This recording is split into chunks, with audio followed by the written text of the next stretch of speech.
Back again to enlighten you all with our weekly pontifications about all the smart things and big picture everything that we solve problems every week and keep up with reality as best as we can stomach it. Yeah. Well, I mean, we're basically fixing the world every week. I just don't know why Trump hasn't called us yet. Trump's in China, Is busy. Oh, that's probably why he hasn't called. Yeah. He's probably just too busy. Trump, it was like, it wasn't like Nixon going to meet Mao. It was like Trump bought it, or with Kissinger, and it was some sort of whatever that was. We're talking Trump brought delegations from finance and tech and AI and a lot of speculation about what this sort of represents or is symbolic of. I would say, and what I've heard is instead of like hearing what they're saying it's about, it's follow the money. Yeah. We talked about last week following the money, or it's what are the core incentives that you distill down in everything and everybody. It boils down, as you said, it's money. What is the world's money, or as a game as it is, where's the money going, with what money? Maybe it's all that money, but it don't matter because ultimately it's resources and leveraging those, well, the tech and the power and control. Yeah, dude. I And the mean, legibility of it all, I think I titled this, I was thinking a lot lately about how legible, increasingly legible, you could say, things that the U.S. is doing or whatever, Palantir and other things. And it's like, well, but it's the U.S., so it's for reasons and it's good. What are you afraid of? right. It's sort of like almost like they are jealous of the fact that China just does all this, Yeah. Anytime they and want. they want to do the same thing anywhere, everywhere. China is, Yeah. and so but a country like the U.S. will do it as well, is doing it as well, just as has the American flag behind it, like I do. Yeah. Well, I mean, that, like I actually wrote about that in the book. I go, there's all these people kind of shit on China for being, authoritarian and blah, blah, blah, blah, blah, because of social credit and the way they track everybody and all the surveillance and the digital surveillance and digital firewalls and yada, yada, yada. I'm like, we have all that here. It's just sort of more polycentric. It's not like centralized under the sovereign or whatever, but the sovereign is exercising all of those options all the time. And like there's been numerous reports out, like the FBI, police agencies, IRS, all these government agencies get records from these private providers. So they just go, hey, we need this. And I'm like, okay. And that's it. Like there's no like, wait, what? Why do you want this information? Oh, we need to tell our customers that you're doing this. And a lot of times it's like illegal for them to tell the customers that your data has been pulled. So you go, well, just because it's Google doing the vacuuming doesn't mean it's not being vacuumed. So, and it's the same thing like WeChat or whatever the heck it is in China that they're using. Like they have all these Weibo or whatever, I don't know, like they're little chat apps that do finance and credit and all that kind of shit. It's like that's also a third party that just happens to report to the government, just like Google just happens to report to the government. So what are, like how different is it really? And when you start stripping away the politics of it, you go, oh, it's the same thing. It's not. There's no difference. The Chinese surveillance state and the United States surveillance state. I mean, it's a global surveillance state now. It's just like the rest of the places that can't keep up are the ones that are tech poor and kind of beholden to the fiat dollar system. So, but if they could, they would. Like Yeah, they've always wanted to. They've always navigated the rules and laws around that. And when that wasn't compatible, they kind of did it anyway, or were under sneaky about it. And so, I just don't think. I think it's. I think the on ramps will be KYC, off ramps KYC, day to day life KYC. Yeah. And like it's been a long time now, but the FBI testified under oath to Congress a while ago that, like, yeah, we just buy data from all these companies, and we don't need subpoenas. We don't need to have an investigation. Yeah, Even as you say, well, they would only like pursue data around specific investigations or reasons that they have, investigations they need to do. Right. No, it's more just a blanket, like we're just gonna have access to all this stuff.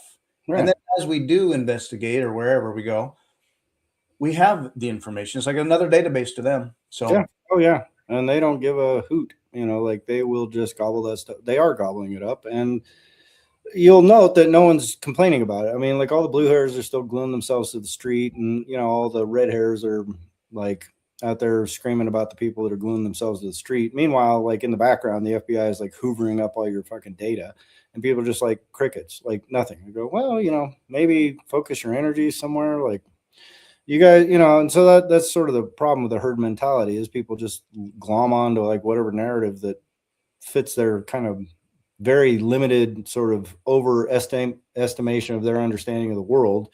They just go, oh, I like this person. I like the things he says. So therefore I believe everything he says and does. Yeah. Right. I got a buddy like that who, he writes a little newsletter, but this guy is just like whatever Stephen Colbert says, he says, like there's no like thought, there's no, if you challenge any of it, he'll just come back with all the reasons why Stephen Colbert is right.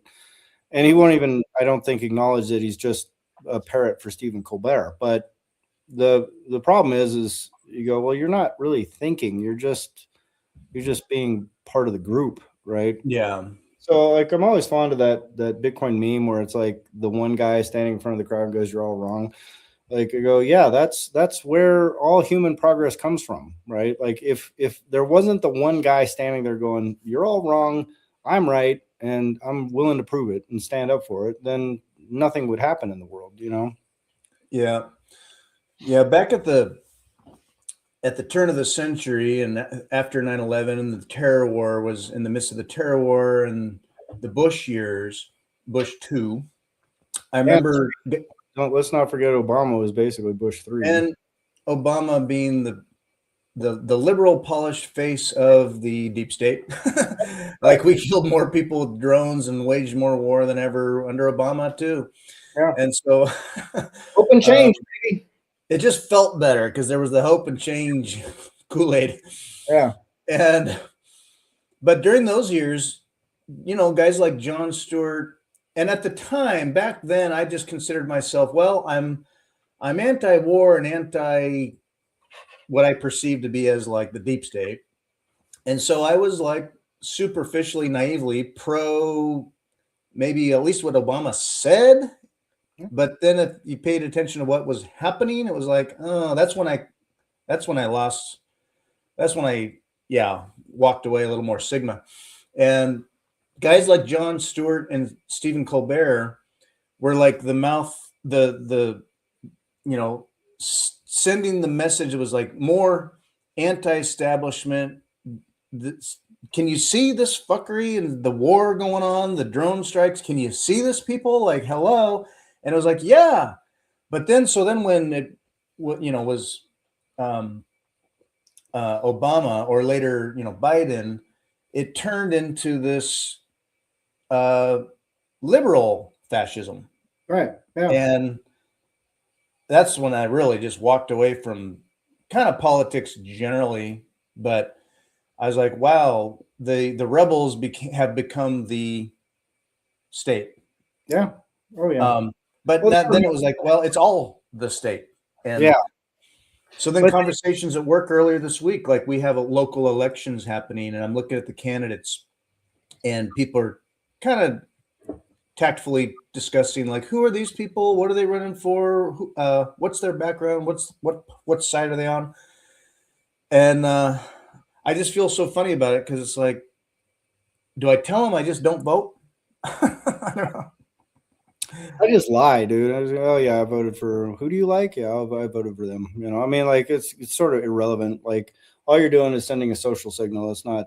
There's literally no other point than adhering to your tribal values. So because the votes don't matter, the way they gerrymander things make it so it doesn't matter. Like where these power bases reside and how the people hang on to power within those power bases is very well settled. Like I mean, if you could just go look at like Minnesota, for instance, right? And like what happened with Tim Walz and all those fucking clowns. And you kind of go, what happened to those people? Like Like Tim Walz had to shuffle off into the fucking sunset, right? Yeah, where is he now? He's just like, I don't know.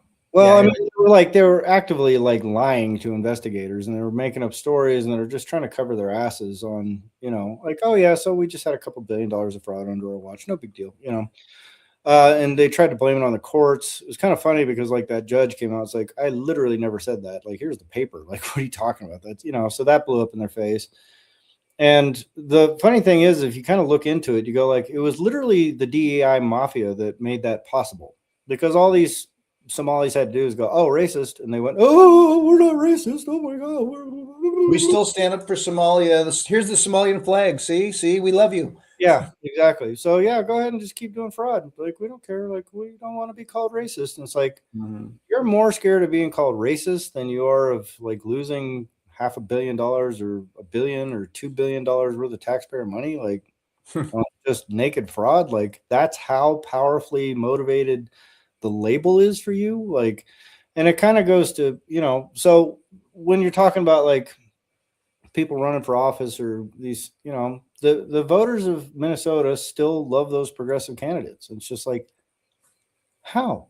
You go look at California and Gavin Newsom, and like they're grooming that guy to try and run for president pretty quick here. And if you just see the state of California right now, you go, really? Like, how deep do these roots run? And you just go, oh, they're like, it's all the way, it's turtles all the way down. Like, people just cannot separate themselves from that group, Yeah.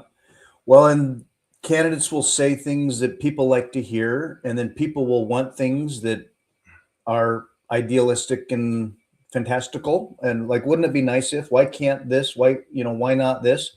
Why aren't things just better? Right. And I always go back, like even yesterday, I was talking to a coworker, but I was saying, I know, sounds nice. It would be great. I would love that. And with what money?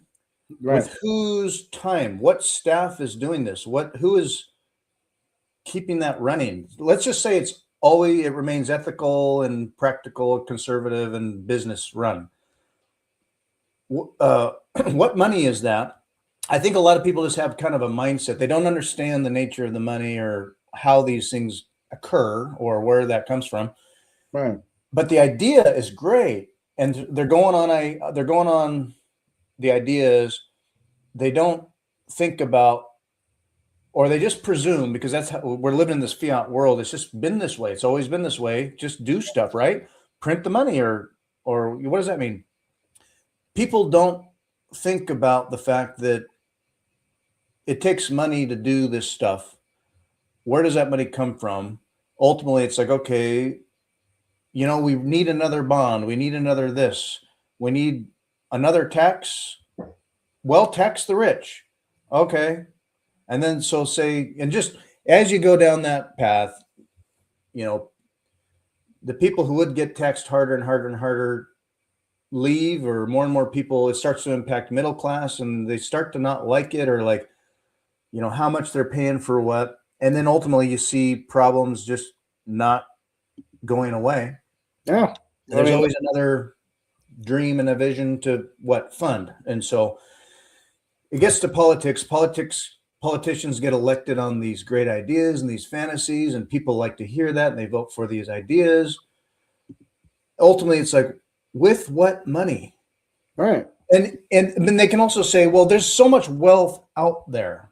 Yeah, that's been printed and Cantillon all down. Right. And there's rich people in the world. So, okay, let's tax them really hard. What do you think they're going to do? Right.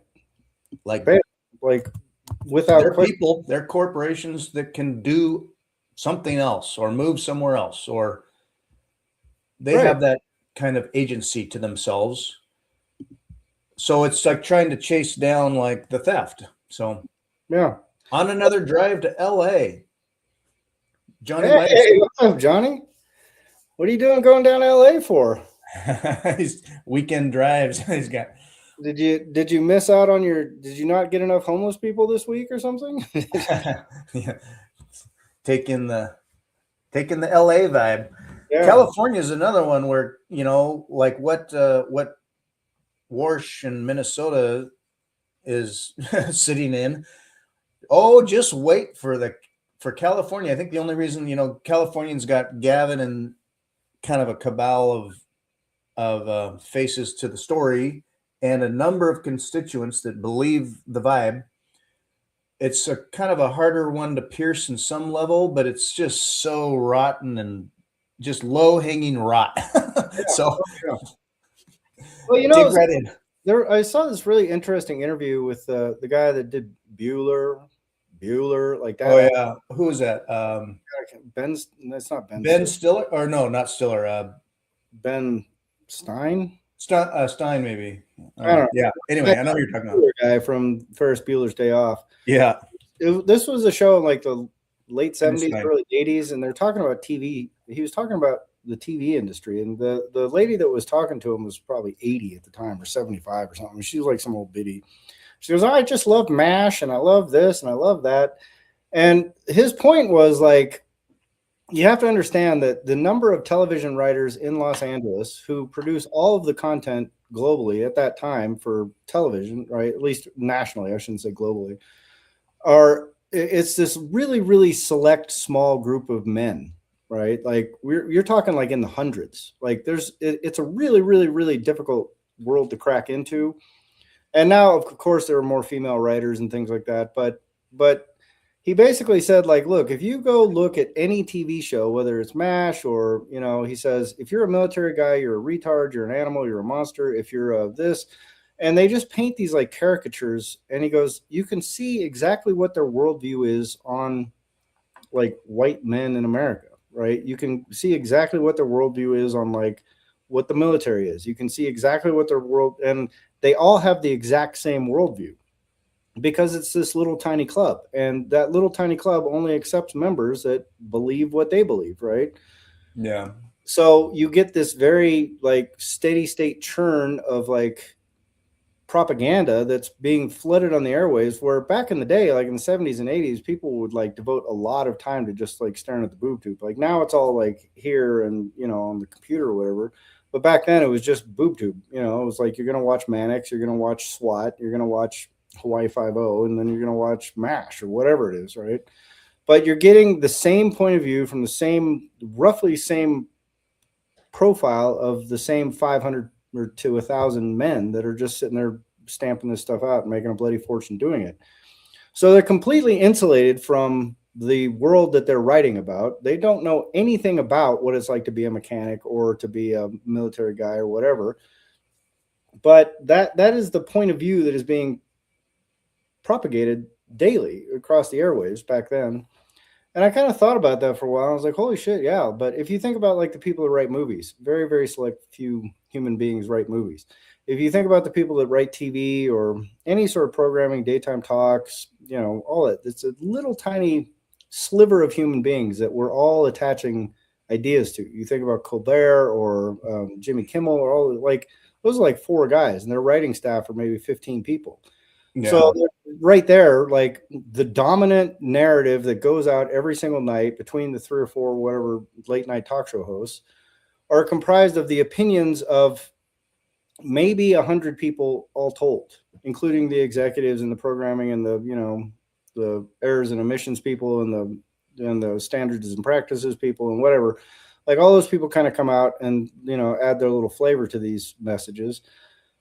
But they all adhere to the same value system, the same ideology, and they're all just insanely rich, right? Like these are not like Joe average middle-class guys. So you kind of go, well, whose opinion are we listening to and why? Like, right. And that's the sort of industrial nature of like communications and media. And that's why they're all scrambling and weird now.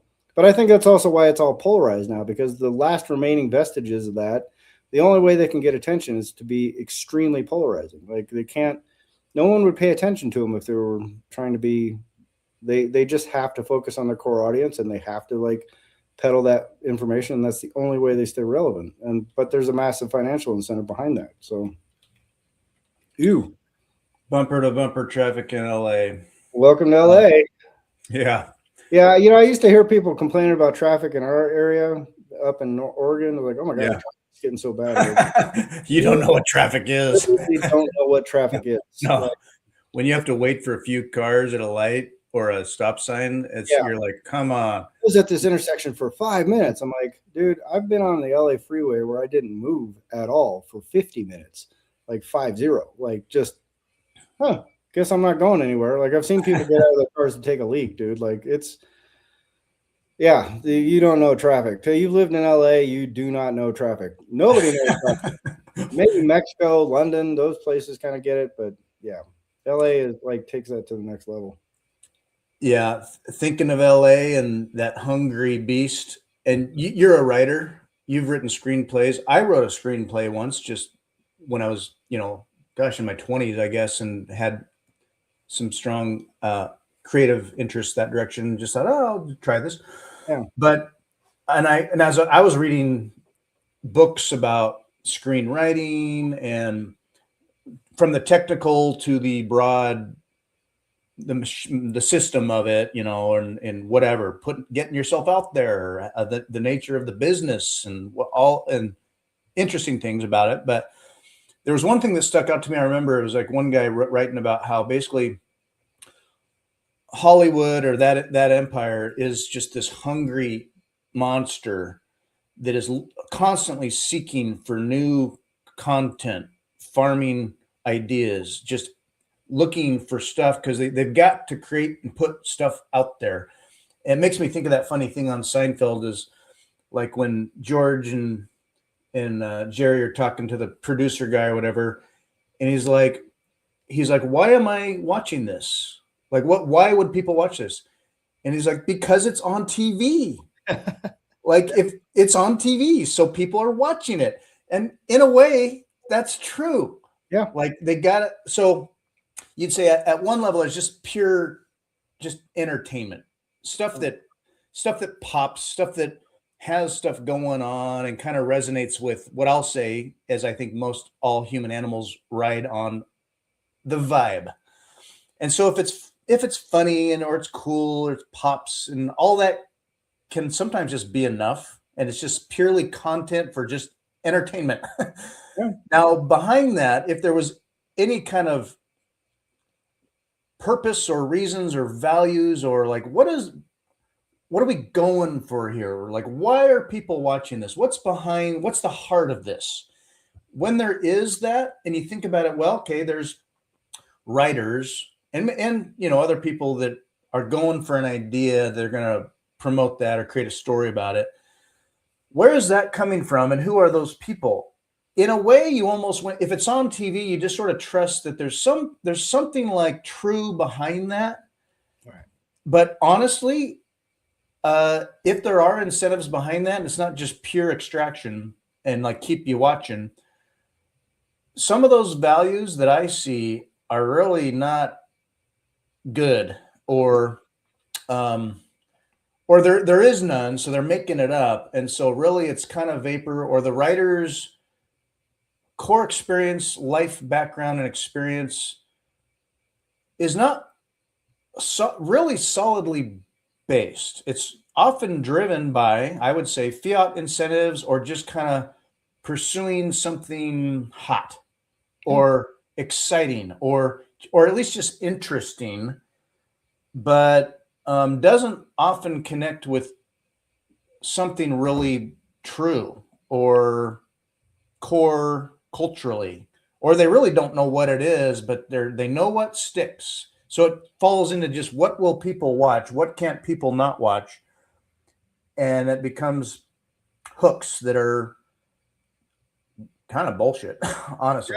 I can't hardly watch TV or movies anymore. Even like new, well-produced stuff out there, very seldomly here and there, there's kind of like a big next saga in an arc of things that I'm kind of interested in. But like, Marvel devolved into just this madness for me.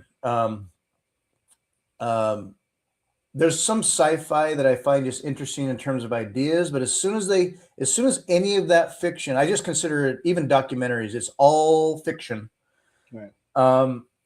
But they have ideas, and if they have too many hard ideas in there, and I think too much about it, very quickly I see these pathways that go into kind of oblivion or politics or something that I'm like, that's not right. But I like thinking about stuff, so I will watch some things. But well, that whole industry is sort of, I mean, that's part of their struggle right now, is because it's kind of like similar to the fiat money printer, right? Like you have, like back in the day, it cost a lot of money to make a movie, just like it used to cost a lot of money to make an album, right? Like, so the cost of doing business was a barrier just by itself. Like just to come up with the funding to release an album that someone could listen to cost, $100,000, $150,000. And then, so they controlled production, they being the corporations that put music out, right? So they control production, they control distribution, because you had to truck all this stuff around to the stores and whatnot. You had to have a relationship with all these stores and the vendors and how to sell all this kind of stuff. So they controlled production, distribution, and then media about promotion, right? So they had this, they had their fingers in every single pie. So whatever they put out, they would just pump. And it was always kind of an iffy sort of game, right? Like I worked for Warner Chappell Publishing briefly in the early 90s, and I was cataloging their albums because they had thousands. I mean, it's a publishing rights organization, right?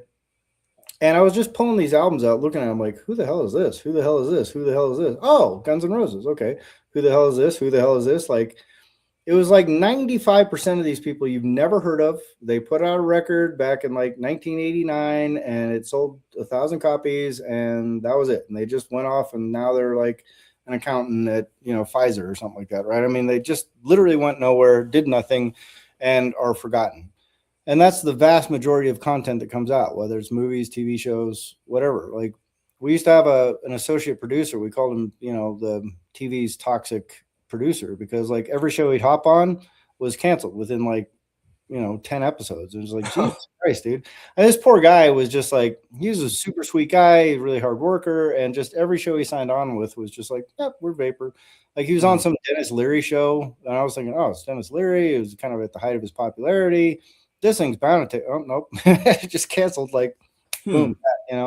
He finally landed on Zach and Cody's like cruise ship or something, Disney show or something like that actually had some legs and kind of ran for a while. But when you work in the industry, you see like how much of this stuff is just garbage that goes nowhere. But then when whatever hits, they just glom onto that and then they just keep pushing that. So, it's just a weird industry. But now all that's fractured. Like they don't have access to that anymore. It's all gone, right? Like their distribution is gone, their production, like anybody. I could right now go spend $5,000 on equipment and produce a TV show that would be competitive with any TV show produced in the last 50 years in terms of production quality. In terms of the writing, that's a whole different thing. But so they don't control production anymore, they don't control distribution anymore, and they don't control the media anymore. So now they're just scrambling. They have to compete with a billion voices, and it's really, really tough for them to stand out. Yeah. And AI as it is, I mean, I'm seeing AI stuff out there that's done well and it's like any average person can make stuff that pops and grabs your attention, is compelling or whatever. And so then you can more quickly kind of get to, okay. And I think maybe people are becoming more aware of, okay, there's all this media and content out there and it's all kind of alluring superficially.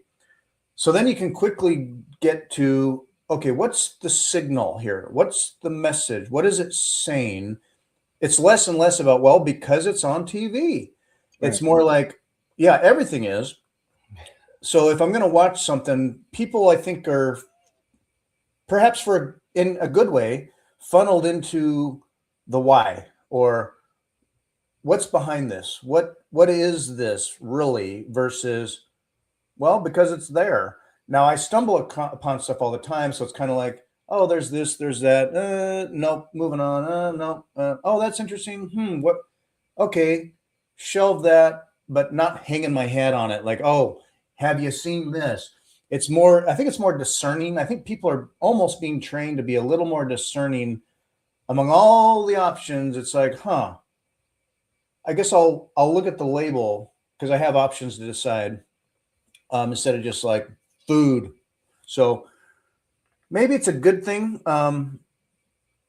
again, as we wade through the AI slop of stuff, but it's Well, like I an mean, education. yeah, and I think YouTube is illustrative, right? Like they just kind of went, well, just create a platform and just flood it with content, and people will figure out what they want, right?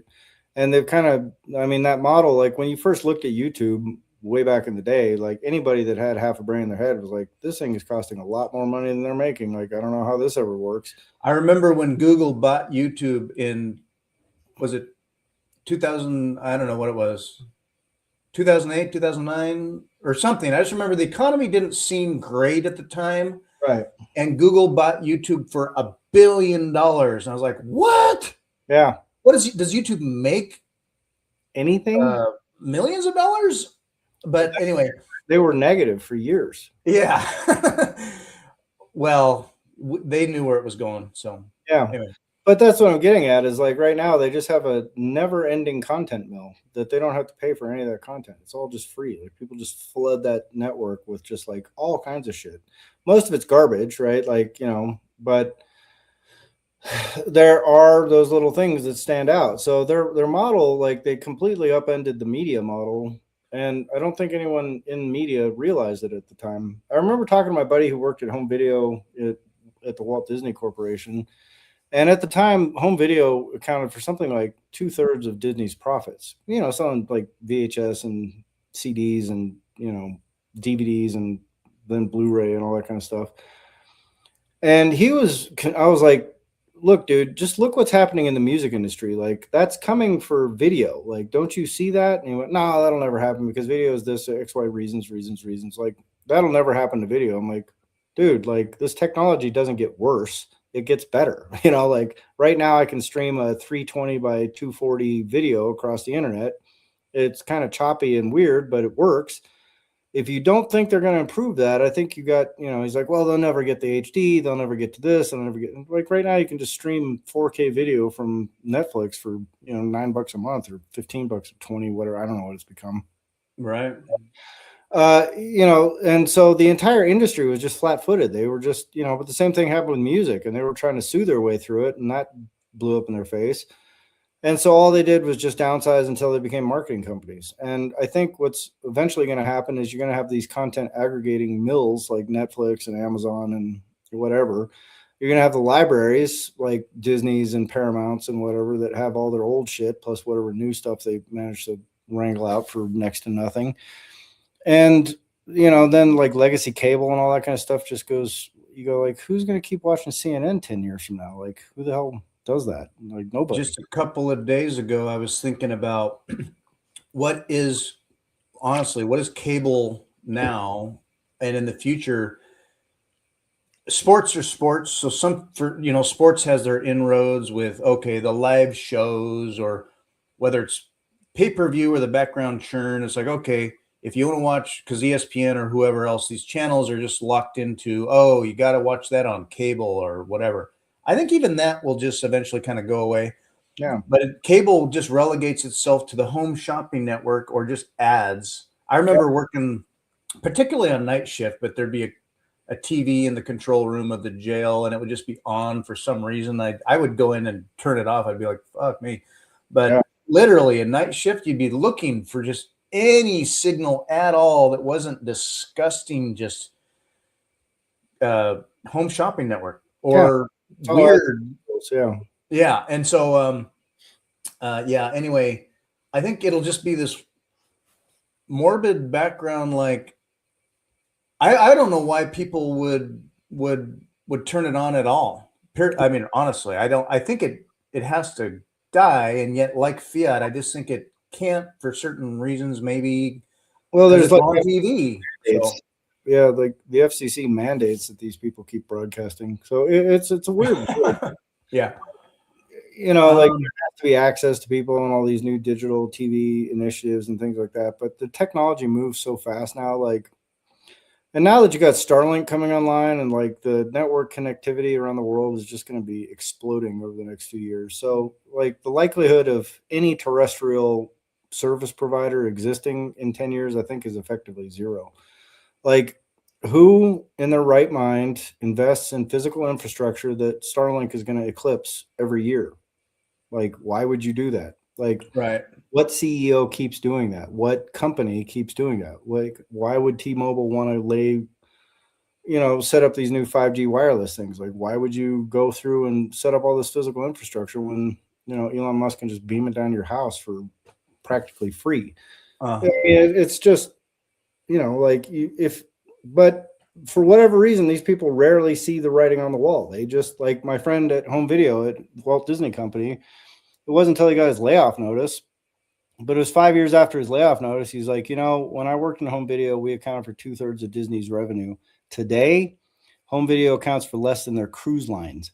And you go, oh, wow. So you went from like the biggest share of the pie to the smallest sliver of the pie in 7 years. Like, do you not see this coming for the telcos? Do you not see this coming for there's so many industries that are about to just get turned on their head, and they just keep plowing ahead because there's no incentive for them to acknowledge and pivot. There's every incentive to just keep your CEO salary until the company blows up. Right. So. Yeah. So then I imagine the farm of it all, the extractive, I don't want to call it a state, but the extractive system of it all. The reason they are sponging up all the, the attention, the time, the money, and the things, and then maintaining that, it's less and less about, it's almost like at a meta level, it's not what the content is. It's just as long as whatever the content is, it's as long as it remains having traction and or attention, roots in the public. I mean, that's what it is roots into the public consciousness and attention and taking people's time and orienting thoughts. So it may be like, okay, you're not going to control that as much. It's not as top down, because it's on TV. It's more like, okay, we just have to have content.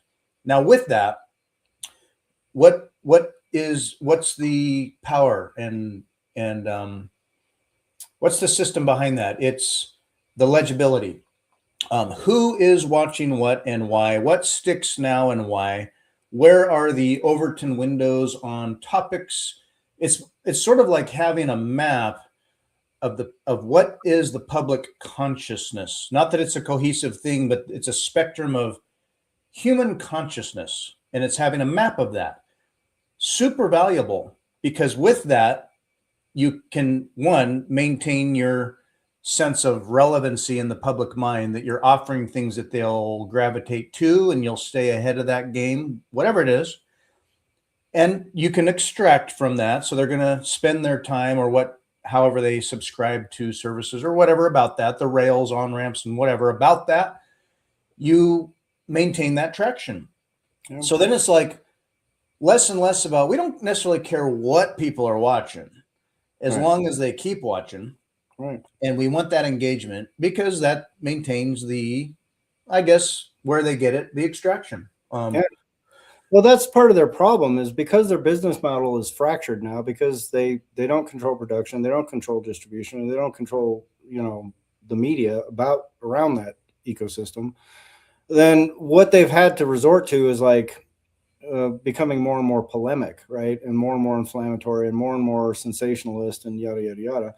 But the problem is the reason why they existed to begin with is because they had a reputation. They've absolutely shattered that reputation, right? So in the pursuit of short-term gains, because of the fiat world that they exist in, and because they are run by people that think in fiat terms, they just literally they shot the goose that laid the golden egg so they could have some goose for dinner that night. But now they're all paying the price for it because nobody trusts these people anymore.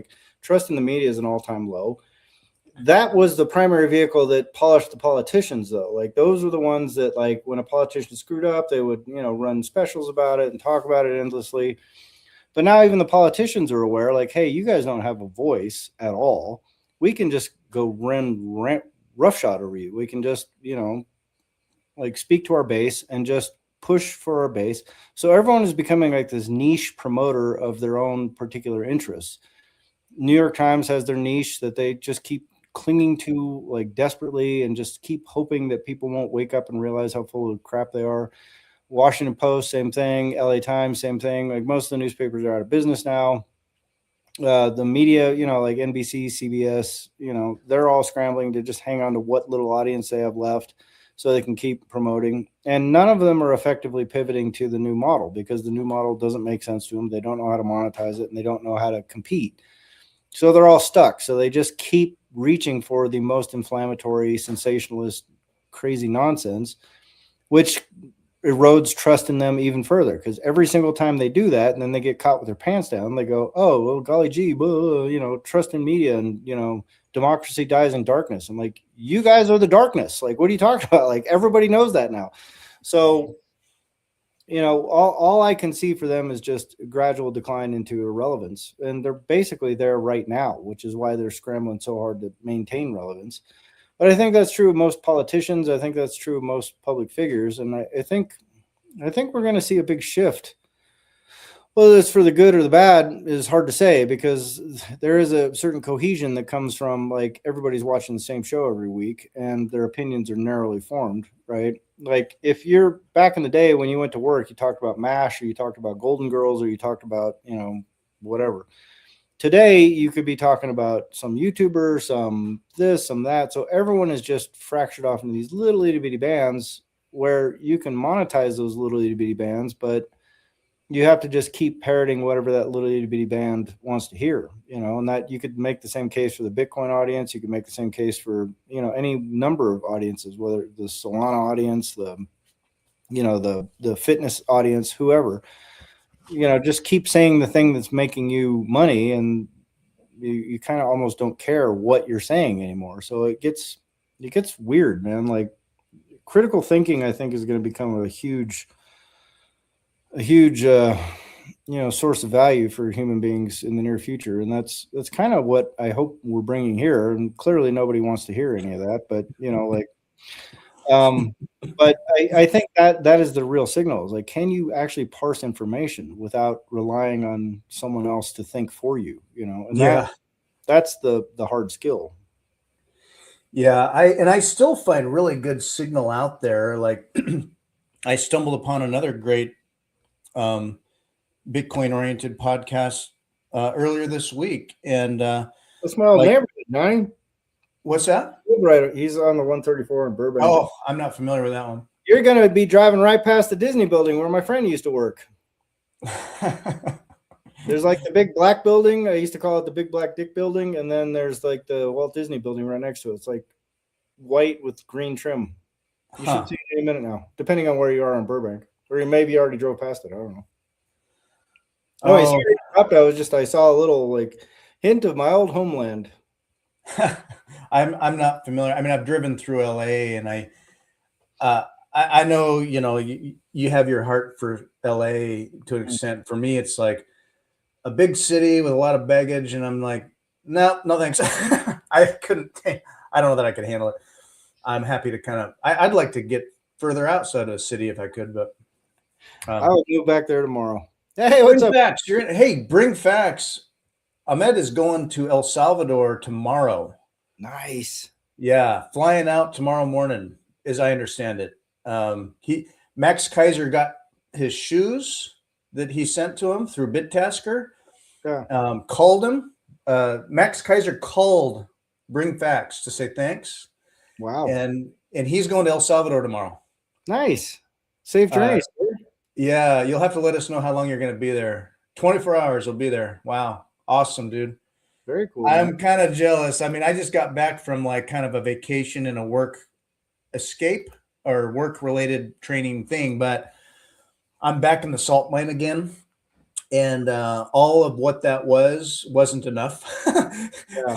It didn't resonate well enough like what something like El Salvador did. Yeah.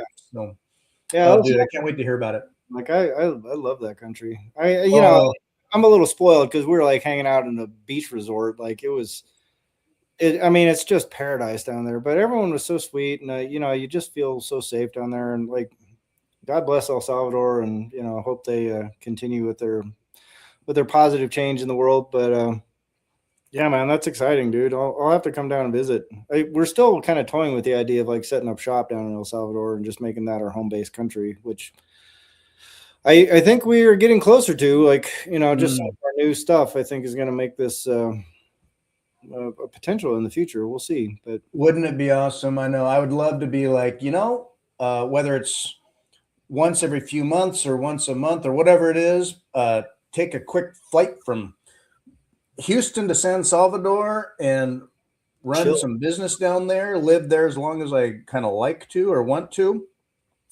And I may not ever, like with my family and my wife, I don't know that we could just live there. I could, but when I got a daughter starting kindergarten, there's just extra entanglements of family connective feels about it. Yeah. So it's a little harder.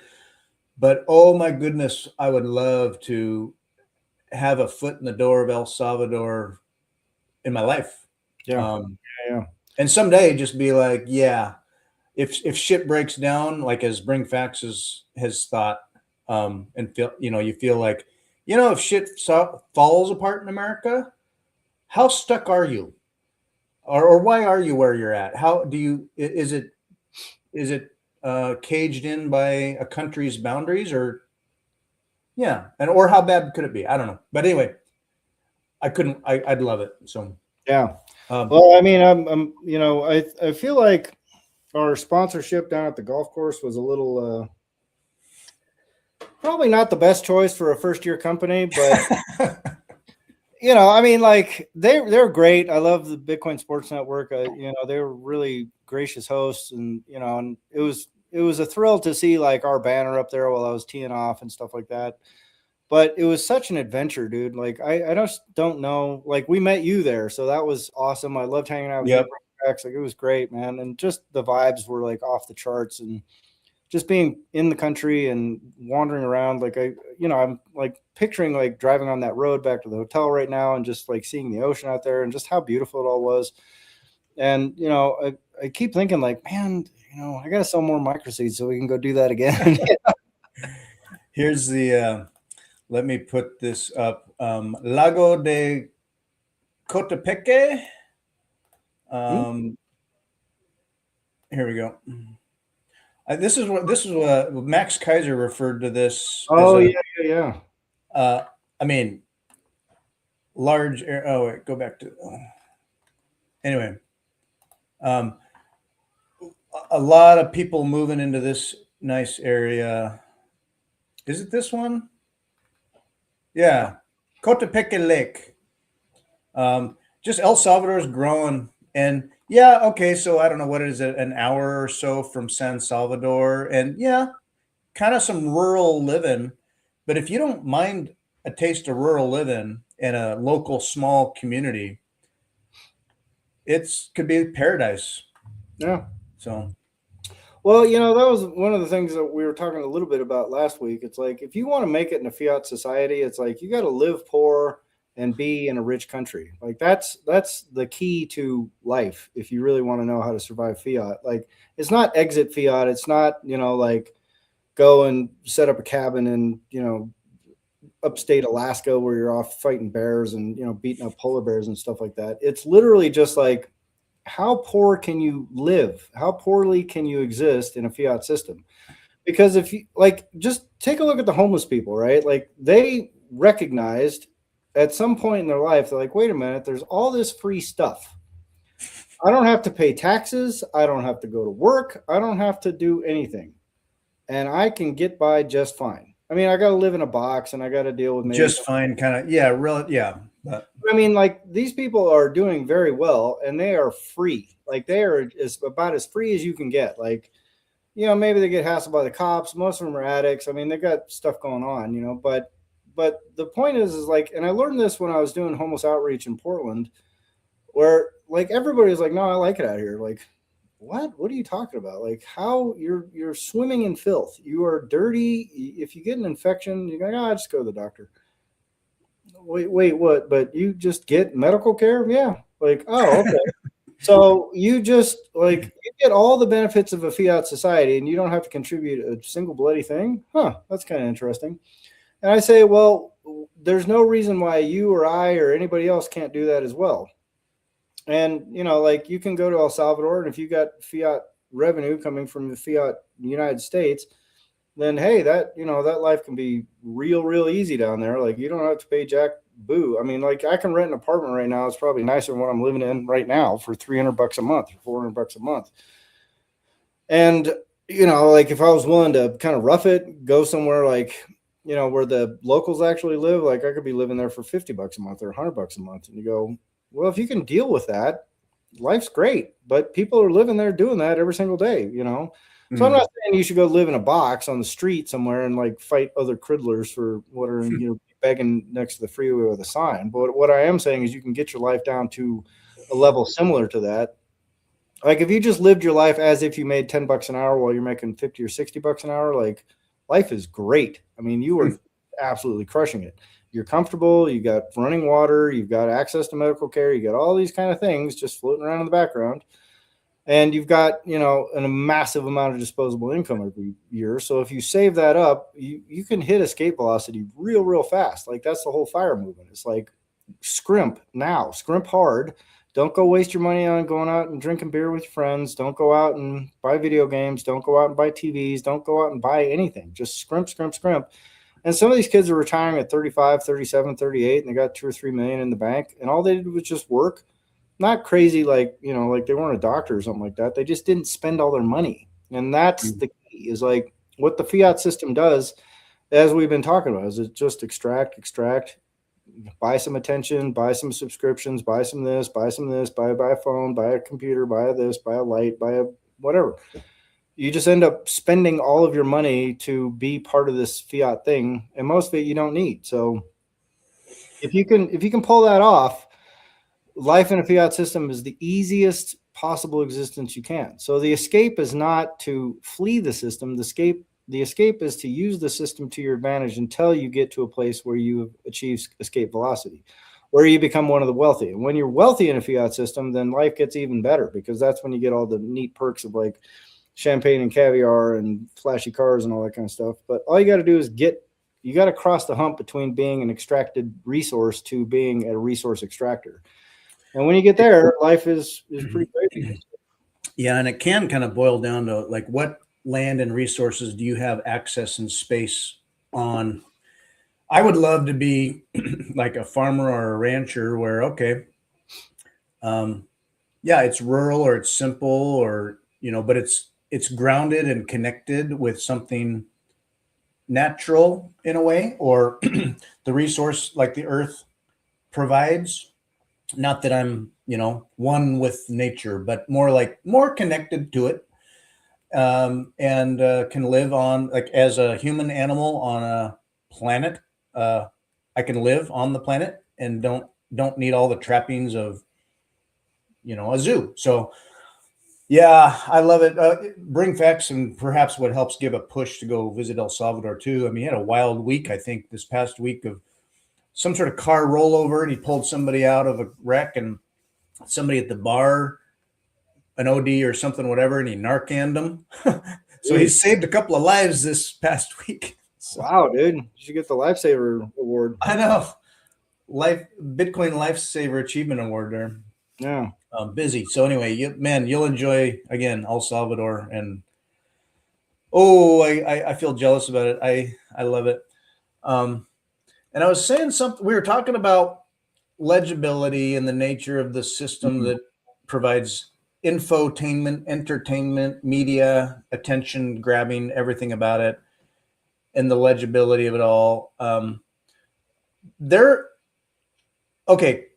Thinking about legibility, there's a couple of things that hit my mind where, like, there's a huge new, like a data center being built in Utah.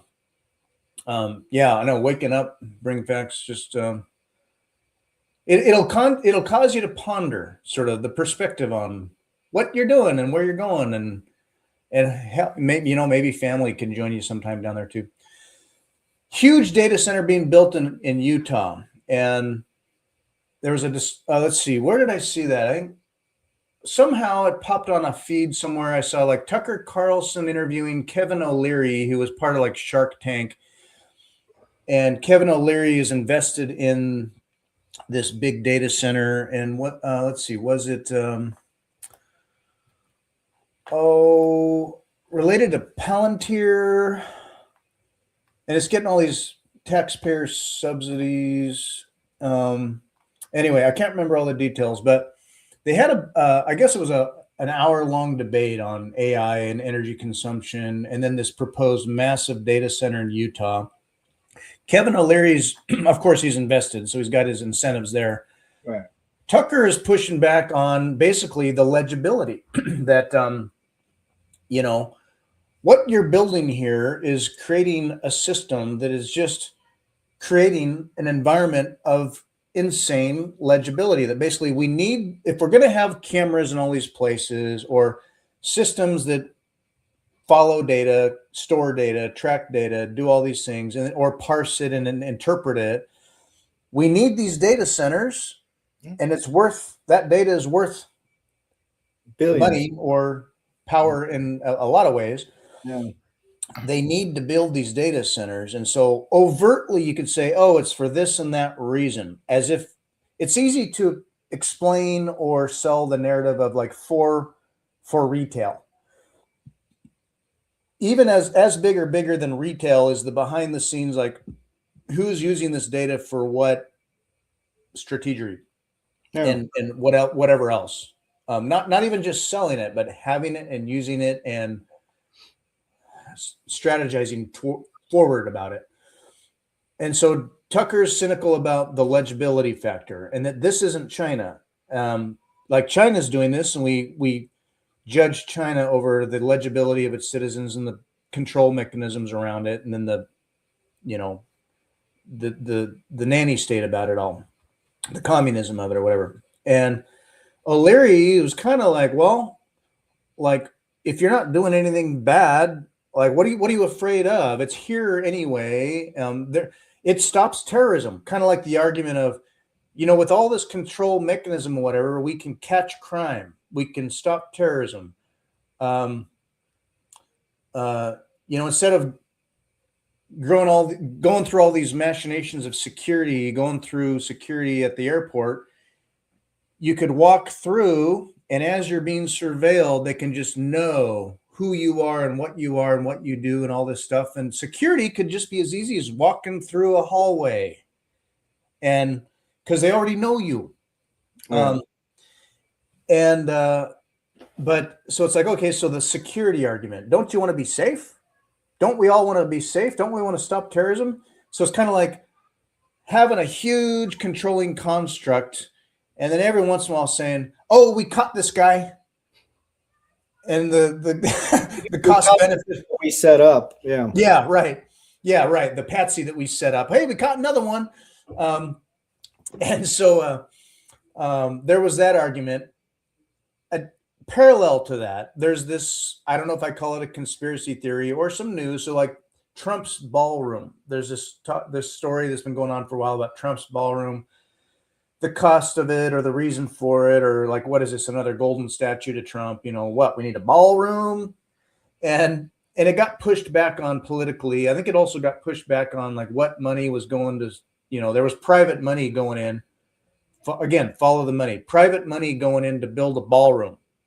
And there were companies like Meta, Facebook, Palantir, AI, was it Sam Altman? I can't remember, but I think Sam Altman and AI companies investing in this ballroom. So one argument is like, I'm not spending taxpayer money. Private companies want this for me. Right. And it's like, do they? Is this lobbying, or is like, why? Yeah. And so then when it was stopped or it was held, it was delayed or put on pause in a way to go through legal approvals or Congress to look at it, or maybe a court was like, what money is going where and is this allowed? Right. And in that process, there was something disclosed about security infrastructure and improvement, something security, and that the amount of money being spent on this was equivalent to giant some giant infrastructure that was also security related, and there's going to be a data center in there, down in the ground. So the ballroom is a lid on top, like for public visible functionary stuff. Right. The ballroom is the lid on top of what?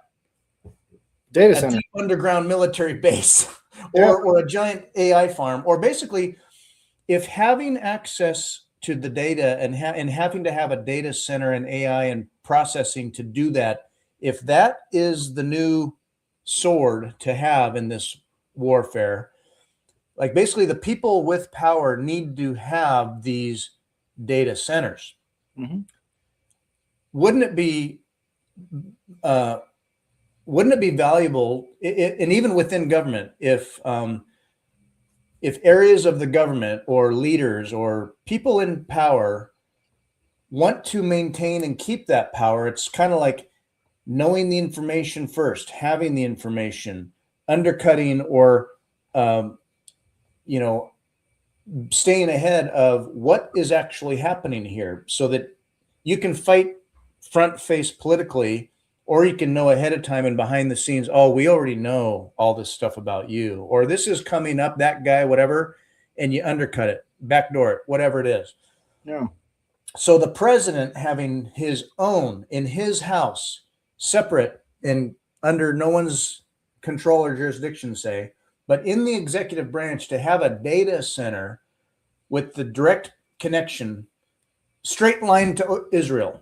That was another piece of it, was Israel being connected and involved in access or being a consultant, because it was mirroring a data farm that was set up in Israel at like the embassy or something.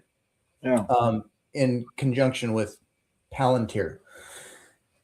So suddenly it puts a new frame on who is incentivized to have what. And it's not necessarily what you think it is. Like, okay, there's the government, but then particular powers that be inside of that have the data, have the info, know the stuff.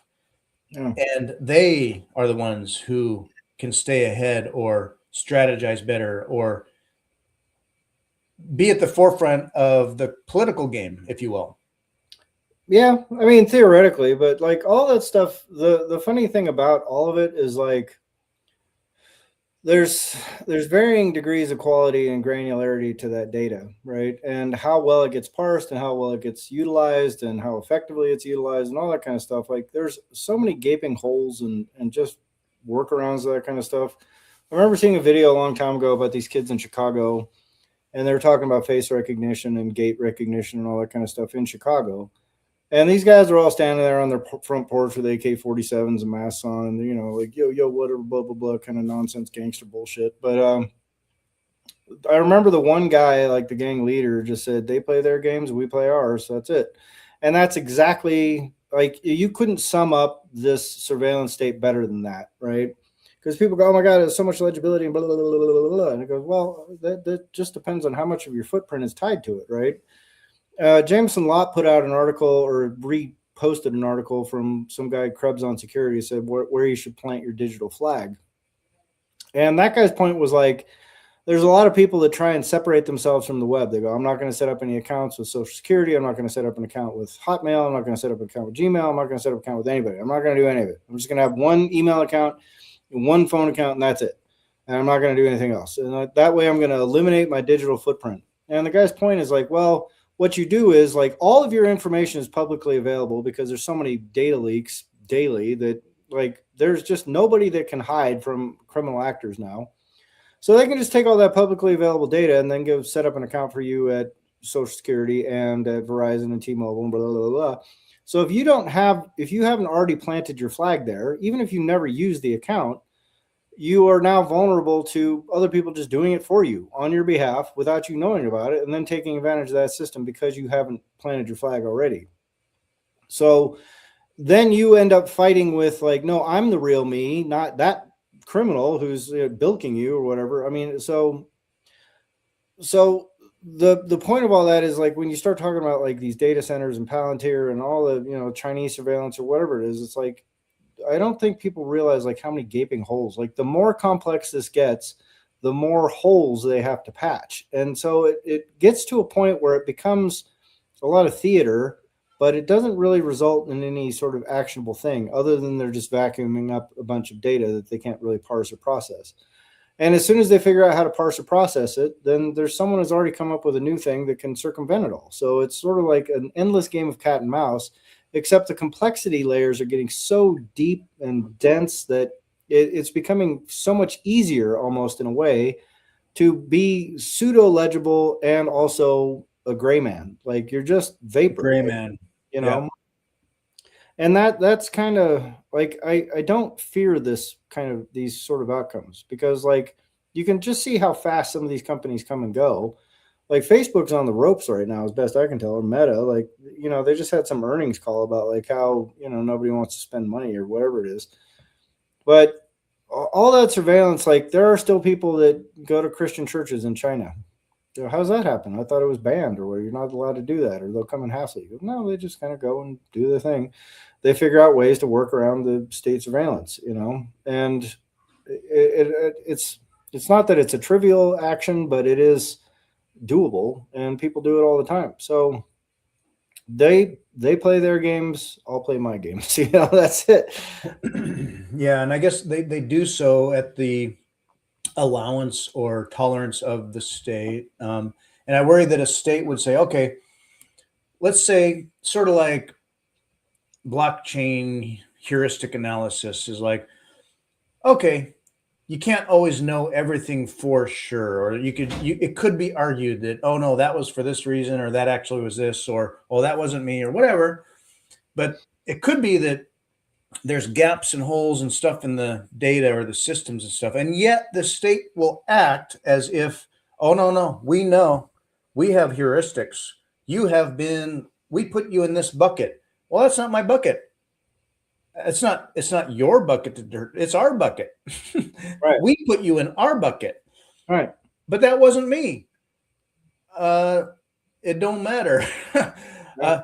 I was reading just yesterday about a whole bunch of stuff about being gray, going gray, and navigating in a way like to say we're all 100% legible to the state, like at some level who you are and what you do and where you've navigated our fiat world and life, and just as a human on the planet with the systems we have you have been made quite legible in some set of buckets to some set of various data collection organizations, including a number of corporations or states, and they have a profile on you, and those profiles are being merged and collated and whatever. So as that comes together and you're kind of made legible, we all are, like, in a way, we're all doxed on that level in some way. So it's like knowing that, not trying to be like, oh, I as a person am going to be completely illegible. Well, right. You can't. You were already born, so it's too late. Right. But what you can do is, even as you have your public gray neutral blending in persona, and you kind of navigate in that, like, yep, that's who I am. As you do other things in your life as a free person, you do that, like you have a good hard divide, and separate from that, like, look at what Satoshi did. Like, Satoshi very certainly was a man who had a public life and a face and a job and did stuff publicly, and people knew him. He had quite a circle of people he knew. He was a person who lived in this world and wasn't some magical, mystical unicorn creature. He was a person who lived in this life and people know him. Right. Completely, I believe, completely separately and divorced and separate, that can, in a way, pretty much never be known, really. He managed and operated a complete separate side parallel life and world-changing everything that cannot be pierced too well enough. So it'd be like maintaining, okay, I'm going to exist in this world. I'm going to have this, already legible. Here's who I am. public and government and state and corporations. Here's who I am.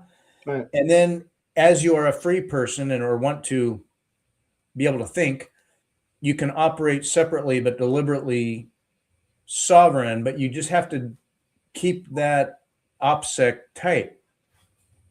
Well, yeah. I mean, the thing is everybody lives that way anyway, right? Like they're already operating under that environment, and they always have. There's your private life and your private thoughts and the private things you do, and then there's your public persona, right?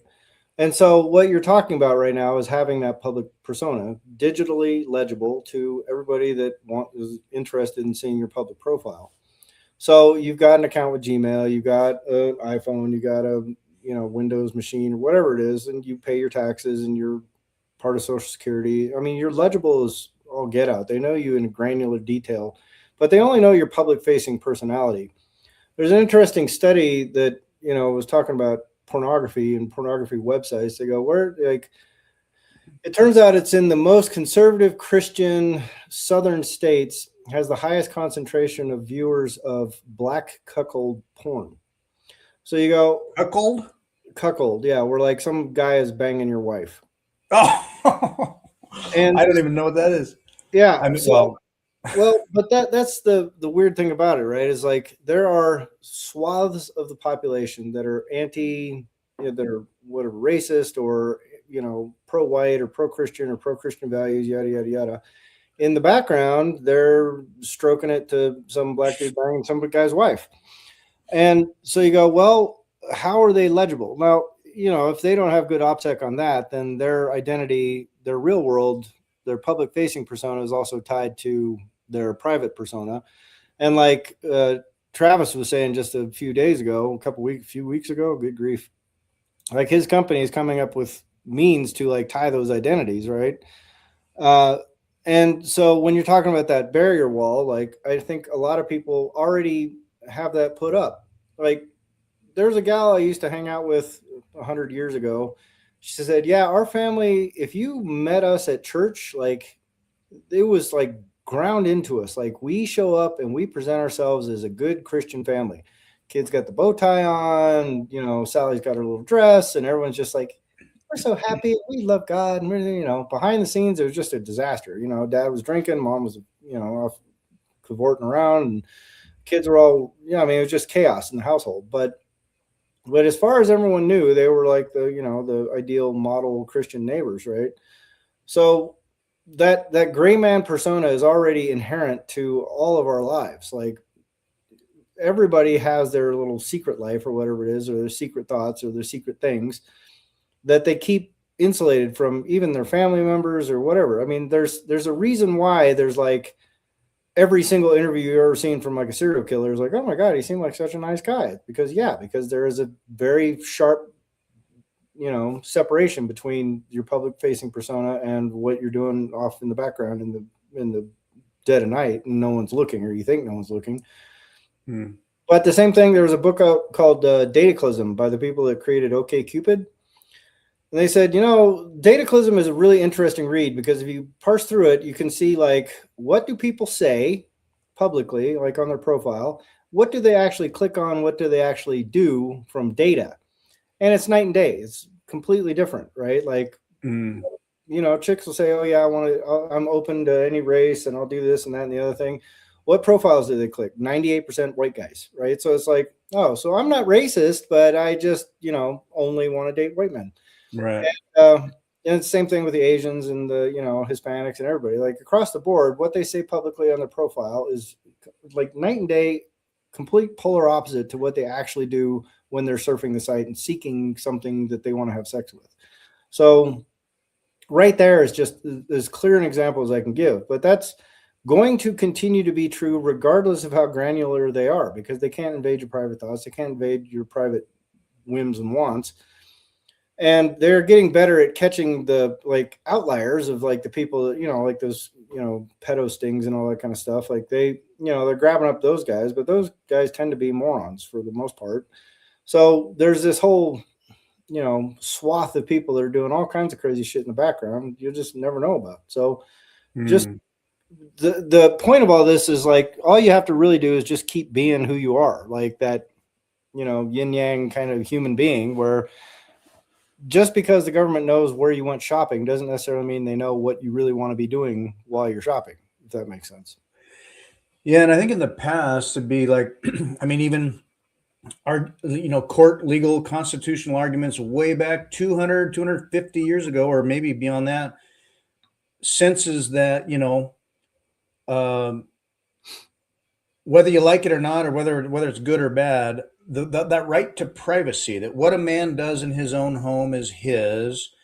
Publicly and overtly, we just have rules about, well, you can't do this stuff though. But Right. If you can close your blinds, close your curtains, close your door, be at home, that's on you, buddy. That's yours. You're right. And and that some of that, gentlemen may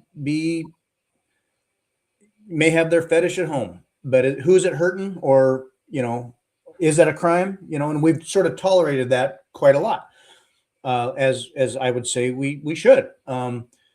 More and more with technology, you can't just like, oh, I'm going to close the blinds. I'm at home now. It's my safe space.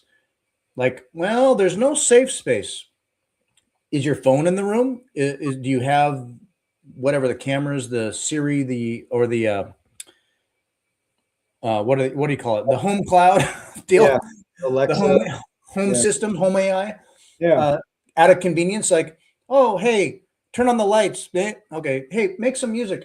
Oh, thank you, sir. Just Right. out of sheer convenience, right? And then meanwhile, wow, your entire life, home existence is legible now. And then the state, it's like, oh yeah, you think a spook is watching every home and tracking all this? They have that many spooks watching everybody? No. But with AI or heuristics or whatever, inaccurate as they may be, they have their profiles, they have their thing, they could have a flag, and it could just simply be that what Epstein was doing for his powers, the government or corporations are doing or can do to all of us. They are now Epstein for Right. the entire planet. You are the John, and you can be like, well, I don't do that stuff. Oh, that's fine then. You're Yeah. fine. Nothing But to if worry and about. when you ever ran for office, or you ever became a problem, or you ever stopped paying your taxes, or whatever it was, they can be like, hey, look this guy up. What do we got? Everything. Right. And then they can decide, how do we handle this guy? Right. Yeah. And they got you. So Right. So that's part of the like digital hygiene kind of argument, right? Is like, how well do you keep that wall separate between your legible self and your gray self? And there's a lot of ways to skin that cat, but it takes some level of thought and expertise and things like that. You want to be the guy that your neighbor is going, I never saw that coming. You don't want to be the guy that goes, oh yeah, I knew that was coming a mile away. I always wondered about him. Yeah, that guy was a lunatic. Oh my God, I'm surprised he didn't kill somebody 10 years ago. Like that's not the guy you want to be. But In my line of work, go ahead. I don't want to interrupt. No, I mean it's I'm just kind of nattering on about stuff. But in your line of work, oh, I was joking with my wife about it. Well, we've talked about this randomly for a while, but in my line of work, when you see that, on the news or whatever, and like, oh, gee, this guy was doinking kids, or oh, that guy killed people, or whatever, and they interview the neighbor, and it's pretty much, and like if you're asked, I can't remember if I mentioned this before, but the correct thing to say is, yeah, I just never would have saw that coming. I don't know. He seemed like a nice guy. right? The wrong thing or weird thing to say is, yeah, I always wondered about that guy. I don't know, because I don't know. It's kind of like who saw something, didn't say something, whatever. Right. In my line of work, if I was that, one, I wouldn't really concede to an interview. Really, I'd be like, nah, let the people who do the job. I really don't know anything. What am I contributing here? If I were to be honest, if somebody like, say like my neighbor, who they're just normal, and something happened, like say they're really good people, and something really weird happened, something really bad happened, and the news interviewed me, my cynical view on human nature generally, I hate to say, but they interview me and I say, yeah, you know, through the heart of every good man is evil, and I just don't put it past anyone to necessarily do anything. Yeah. For reasons that I wouldn't have seen coming, and they might not have either. And yet, within 24 hours, stuff compiled, and they did this thing, and I'd just be like, Yeah. yeah, Yeah. shit happens. Anyone's capable, I guess. Yeah. You know what that sounds like on the news is like, man, that guy needs therapy. Yeah. I know. I need therapy. Right. Well, but that, I mean, because I worked in a prison system, right? And like, I couldn't tell you like how many conversations I had where people are just polite and they're nice people. If it wasn't in a prison and if I didn't know that they were a convicted felon, if I was just standing in line at Starbucks, I'd be like, oh, this lady seems nice. Oh, she seems sweet. Oh, she's showing me pictures of her niece. And yeah. Oh, what'd she do? Oh, she chopped up like 4 or 5 guys. What? Wow. I've met those people. Like, didn't think that. Literally, yeah. Yeah, but like there's a lady that worked for the sheriff's department somewhere. She got convicted for a $90,000 fraud scheme, and you talk to her and she hates it. She hates her life. She's really disappointed in what she did. But when you hear the backstory, you kind of go, yeah, I can kind of see like it's not an enormous chain of like, it's not just like one day you go like, huh, should I have Cheerios this morning or Grape Nuts? I'm going to go shoot up a school. Or Yeah. you know what I mean? Like there's a sequence of things that gets you to a place where you're just like, it sounds like a really good idea to go shoot up a school, or it sounds like a really good idea to chop up my neighbor and put him in my bin, right? Like those are not just like snap things. And people I think really underestimate like just how crazy they've already been in life and all the crazy shit they've already done. Like when you're watching someone flip out at a Starbucks, you go, man, that person is like literally not 1 or 2 steps away from murdering somebody at that point because they're so out of control. They're so dysregulated emotionally. They're dysregulated socially. And they're just absolutely out of their minds with fury. I mean, they're like knocking stuff off counters. I know for a fact every single one of those people that has a video like that is like watching it a week later and just going, oh my God, I can't. What? That's not me. How did You're on an airplane going, that man is not real. Right. Yeah. Like, and everybody's like, there's a cuckoo. And then later that person's just trying to manage. Like, I am normal, actually. I promise. I swear to God, except for this one moment that you caught. I had a breakdown. Yeah. So, but that can happen to everybody at any time, at any place, like, so I'm always, that's why I was always dubious of the people like, like I would meet, and it was always the other officers that were just like, I would never do, these people are bad. I was just like, it always immediately just my hackles would raise and just like, oh God, I don't want to be around you. Right. Because they can't contemplate that they would ever do something crazy. But it was like a healthy portion of those people that would say that kind of thing ended up in the prison. We're like, oh, so you were the guy that was all like, like thou doth protest too much kind of thing. And now suddenly you live here. So this is weird because you were like the stand-up like law enforcement guy, but you pulled a gun on your girlfriend who happened to be a DA. Like that's an interesting one. Probably not the best choice, but now you're in prison. Okay, so now you're doing 5 years. And so you can go from like the hero of the facility to the resident of the facility, and you go, well, how did that happen? Like, didn't you go through a background check? Didn't they? Because people can just get caught up in weird shit, So I'm always, like I look in the mirror and I'm like, you never know, dude. This might be the day I'll just run down the road and just be like, I've just decided to drive my car to bus and then start screaming, Jesus, save me. And, and like, and then climbing up light poles and, stopping traffic and shit. Like, you never know. Like, you just can't tell what's going on in this little biochemical mess that we got going up here. So I don't know, man. Just, I say, be grateful to God that you're not one of those people and pray to God that you never become one, like, yeah. Practice. It's like going to church, but maybe it's just good practice to work towards what is more conducive to good, what's good, positive mindset, focus on the good, knowing that we all perhaps need grace when we struggle.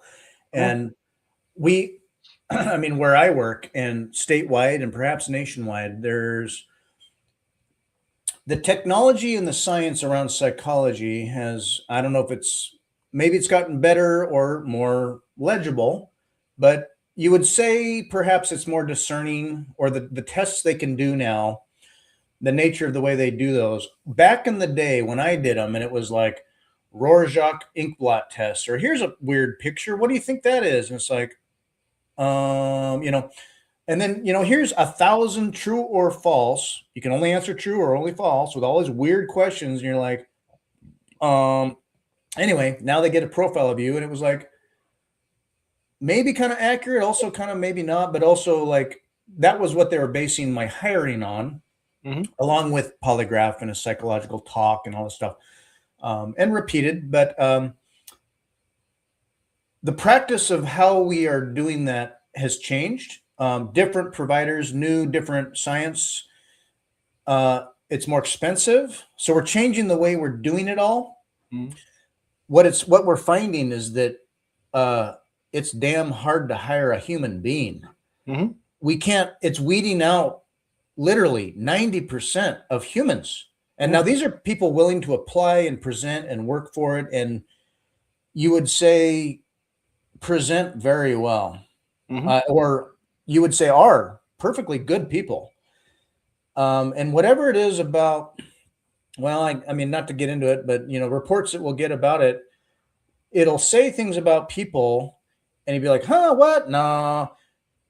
Now, to the extent that there was ever an outcome about some of that stuff, it was like, oh, huh, that actually was kind of accurate. Like, we wouldn't have known it. They themselves wouldn't have known it.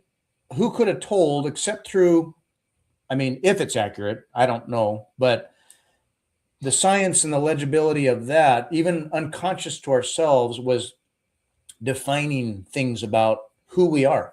Yeah. Now imagine that applied to all of us. Imagine a government who knows that there's a wide spectrum of humans capable of all these things, and some of them variously are on the edge or have an axe to grind. Plenty of those these days. And you need a patsy. You need a Manchurian candidate. Every once in a while, you need randos to affect stuff. Right. Divorced from any government operation. And yet the government or deep state knows who all has proclivities or is angry or ornery or is just ready to snap. They're falling down and they just need that little bit of push, or they just need to be given that little thing, or they just need a little money. Next thing you know, there's an assassination. It's like, who's this guy? Oh my gosh, rando, weirdo. He has no internet profile. Weird. Right. Yeah. Anyway. No, I mean, it's, that's the funniest part about all of this stuff is like the way I think most people picture their data being used does not align with the reality of how their data is being used. Like if you pull up any sort of like dot plot matrix kind of thing on a population level sort of data set, what most people are going to be are in the big clusters, right? So all they need to focus on are the extreme outliers. And then, the sort of like, they can just trench this off. And your goal is to just be in the middle of the fat part of the, the dot plot. Gray. And that's where you're gray. Like, you're just like everybody else. And that's where you want to be. You don't want your visible profile to be deviating too significantly from what everyone else is doing. And what everyone else is doing is a mystery to most people. I look into this a little bit deeper and I go, okay, what most people are doing that is legible to the state is like they're jerking off to cuckold porn and they're like on the OnlyFans site, even though they're like, an active member of the church and they're, and their daughter's got a OnlyFans page. And sometimes he watches his own daughter's page and all kinds of weird shit is going on in the background. And they're legible to that, right? But you're still part of a broad swath of people that are doing that kind of shit. You just don't want to be in like this guy is following like the Muslim extremist site, or this guy is following the Christian right nationalist site, or this guy, like when you start getting legible like that, that's when you start becoming vulnerable to that kind of stuff. But they can tranche this down, and they can put you in little tiny buckets. I mean, the media companies are becoming really, really expert at just like tranching you off so you get fed exactly what you want to be buying right now, kind of thing. But that's not limited to just purchase decisions. That's limited. That also goes to like programming decisions. And, you know, like I said, and like I say many times, go start an account on Blue Sky. Just follow Kamala Harris and Biden and just, you know, hit like on a few Colbert tweets or whatever, and just see what your feed looks like. I mean, it's just going to be absolutely bonkers crazy. I mean, you will, but you will very quickly understand, like, oh man, these things are, the way they silo people is fast, and it's, oh boy, and it's pernicious and it's pervasive. And but you have to recognize that just because it's happening on Blue Sky and you go, I see what they're doing here, like the exact same thing is happening to you on whatever thing you're clicking on every single time you click on it, including Bitcoin content, including right-wing content, including Fox News content, any of it. They already are like slotting you, and they're pushing real hard to get you to the most profitable slot, which tends to be the most extreme, most motivated, most purchase ready. Yeah, really like cemented into it, you know. So you know what runs into, for me, what I run into an inertia factor with, even as I have a ton of ideas and I aim to promote Bitcoin, self-custody, MicroSeed, all the things.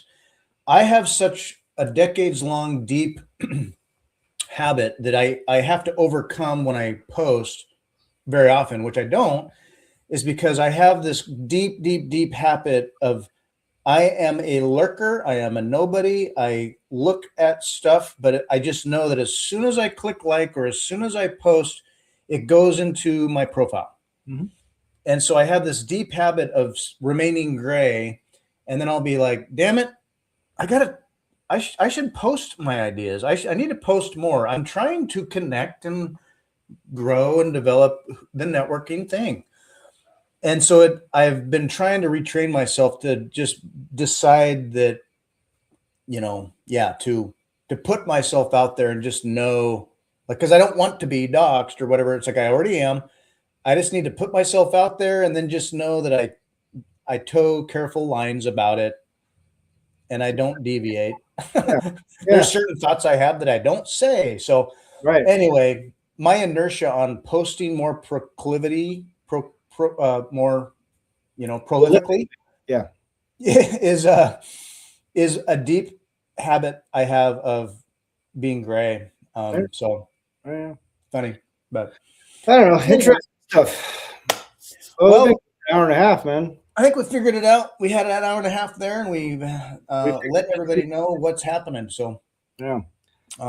Bring fast, Johnny. Always great to see you guys. Thank you so much for joining, as always. Johnny, hope you got through the traffic, and take self-custody with MicroSeed. Let me show you how to do it. Here we go. As a Bitcoiner, you know that taking self-custody is critically important. But if you've ever had a seed phrase, you've probably had it written down on something kind of like this. So get off paper and get yourself a MicroSeed at microseed.io. MicroSeed is the best way to take self-custody. Secure the most important property in the world that you own on titanium. You can also go to microseed.io to get any extra washers you need, including stainless steel, nylon, or even titanium washers. So check this out. You put your washer in here, you set the table, you grab your punches, and you tap, click, tap, click, tap, stamp whatever you want, however you want it. It's tiny but clean and aligned. MicroSeed comes with stainless steel washers, a titanium washer, and even a nylon washer. Think of metal detectors or having to travel through security. Get there today and get yourself squared away.